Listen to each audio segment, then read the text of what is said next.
Paano mo start? Teka lang, baliktad.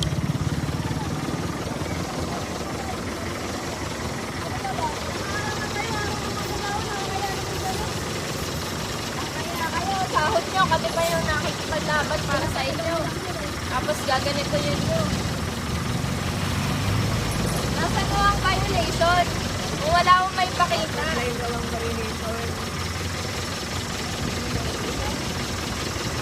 Kung wala naman,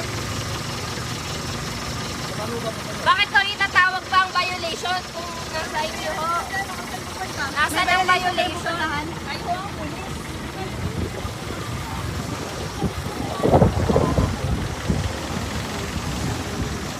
Bastos eh. Bakit kung wala naman itong violation?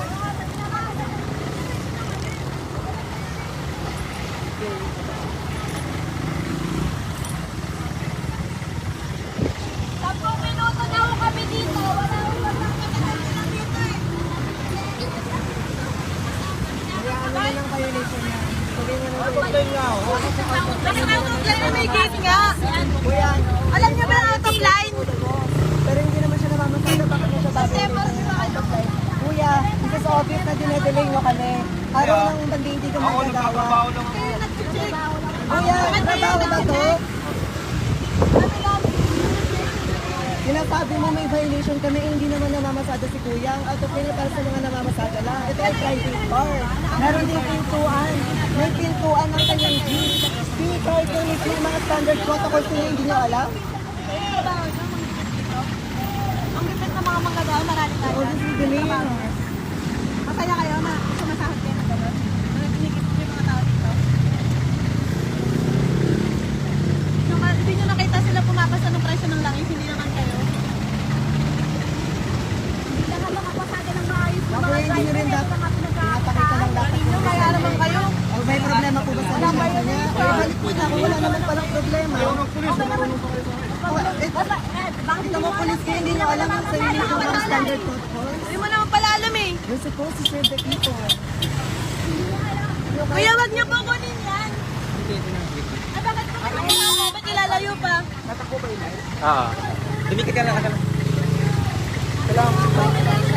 Kuya kayo, sagutin nga anong problema. Bakit po?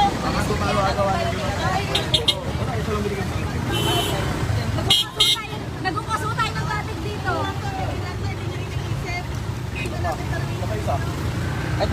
Sir, ba, hindi nyo kailangan i-hold yan ng matagal.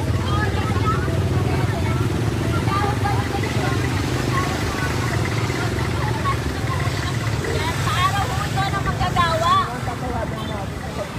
Mga maglagawan na ho, ano na malaman sa sahod ninyo. Tapos haharangan niyo po ng walang violation. Yung violation na hindi ba ho tinatawag? Kaya patingin nila nga, huwag na ibibigay kasi wala nga na violation. Ngayon ho, pang-anim na beses na ho hinaharangan ng PNP Cavite ang delegasyon ng Cavite ho. Bakit ho hinaharangan? Pwede nyo ho ba atrasin yan? Bakit ho hinaharangan? Pang-anim na beses na ho doon. Talaga namang desperado na ang PNP Cavite na tuta ng gobyerno ng Marcos US para lang halangan ang delegasyon ng Cavite para sa paggunita ng araw ng paggawa ngayon.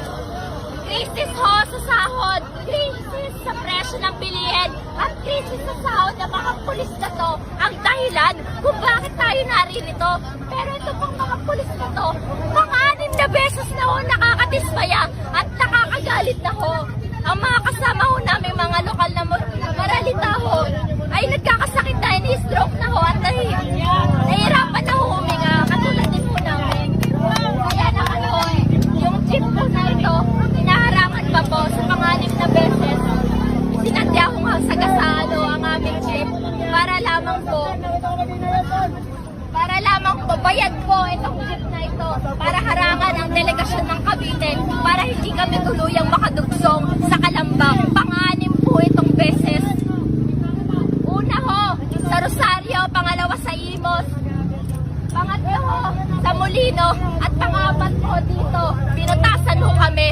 At sa ikalamang beses, hindi kami pinausan. At ngayon ho, sinagasaan na ang aming jeep para lang hindi kami makadugsong sa pagkilos ng araw ng paggawa doon sa Calamba Crossing. Napaka-desperadong taktika ng mga polis ng PNP Cavite. Talagang baboy, salot at walang kwenta. Polis, hindi kayang ipaurong ang jeep nang sumagasa sa amin. Hindi niyo po yan mapaatras. Patrasin niyo na ako. Anong kwentang polis kayo? Yung mga kasama ko namin matatanda, hindi na ako makahinga. Hirap na po at gutom pa at walang pagkain.